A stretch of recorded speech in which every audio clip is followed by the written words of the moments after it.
Love English Podcast. Hello, everyone, and welcome back to Love English Podcast. I'm Emma, and I'm so happy you're joining us for another conversation. And I'm Leo. Hello, everyone.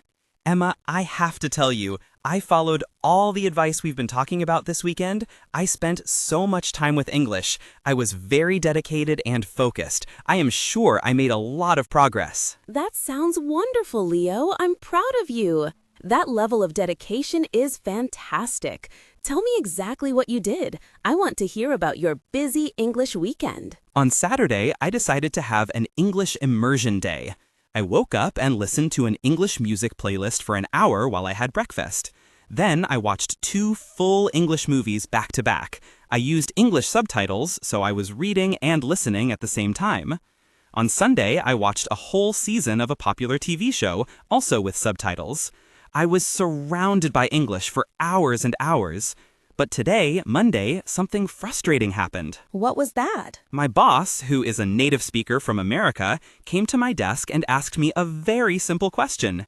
He said, "How was your weekend, Leo?" My mind went completely blank. All those hours of English disappeared. I just panicked and said, "It was good." That's it. All that work, and I couldn't even make one interesting sentence. I feel like I didn't improve at all. What am I doing wrong? Leo, you have just described one of the biggest, most common, and most frustrating traps for English learners. It feels like you are working so hard, but you are not getting the results you want. The issue is not your effort. Your effort is amazing. The issue is the type of learning you were doing. For your entire weekend, you were engaged almost completely in what we call passive learning. Passive learning? That sounds so lazy. I promise I wasn't being lazy. I was paying close attention to the movies. I was trying to understand the song lyrics. You absolutely weren't being lazy. Passive doesn't mean lazy or inattentive. It's a technical term. It simply means you are in a state of receiving. The language is flowing in one direction, from the screen or the speakers into your brain.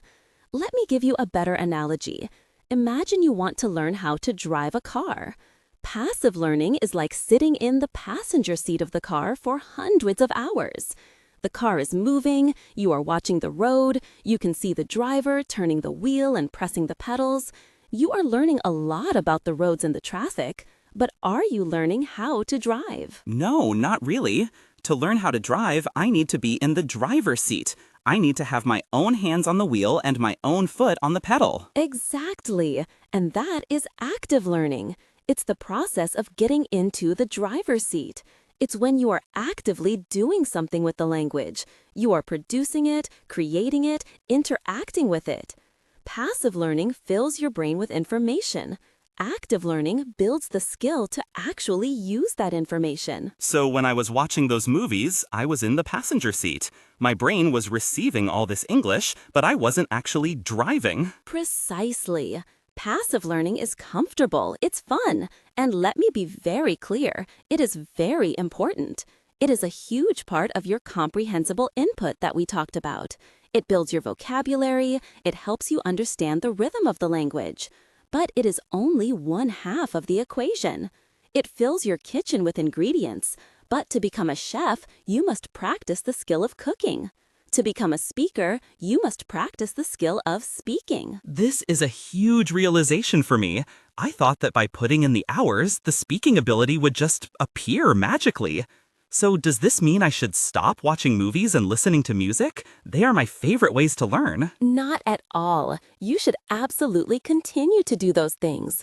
The secret is not to replace your favorite activities. The secret is to learn how to transform a passive activity into an active one. You don't need to find more time to study. You just need to change how you use that time more strategically. You can turn a passive activity into an active one? I don't understand. How? Can we use movies as the example again? How could I have watched those movies in a more active, chef-like way? There are many wonderful ways. You just need a system. Here is a simple 3-step method to turn a movie into an active learning session. First, choose just one short scene from the movie, maybe 2 or 3 minutes long. not the entire 2-hour movie. It's about quality, not quantity. Okay, one short scene. I can do that. Second, watch that scene a few times. The first time, just watch and enjoy it. The second time, turn on the English subtitles and have a notebook ready. Your mission is to be a detective. Find and write down 3 to 5 new words or phrases that you think are interesting or useful. Okay, so I'm hunting for treasure, for useful phrases. But isn't that still passive? I'm just watching and writing. This is where the third and most important step comes in. This is the step that puts you in the driver's seat, the step that makes you the chef. For each of those 3 to 5 new phrases, you must create your own new sentence, a sentence about your own life. For example, in the movie, a character might say, "Don't worry, it's a piece of cake," which means it's very easy. You write that down. Then you have to create a sentence like, "For me, learning new vocabulary is not a piece of cake."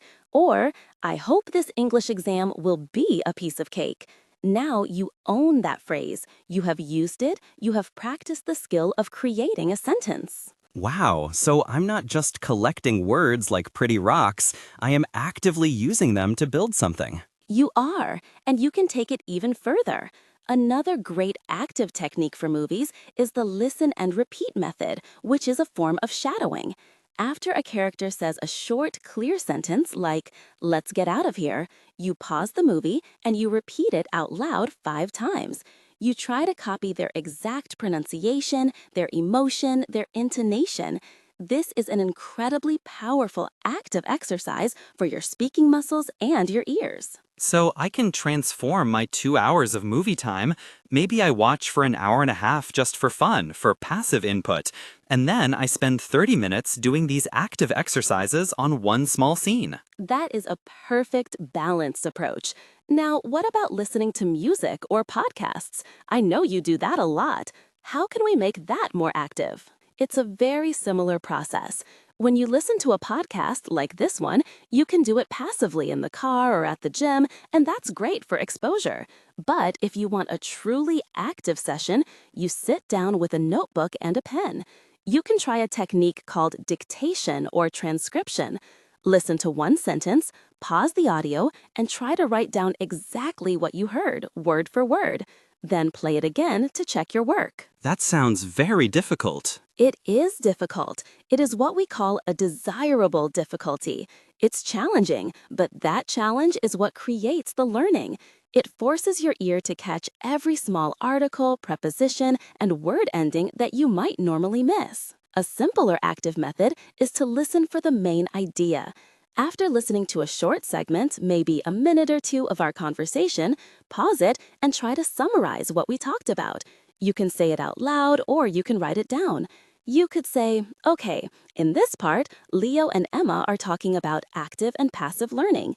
Passive is like watching a chef, and active is like being the chef yourself." This forces your brain to engage, process, and reformulate the information.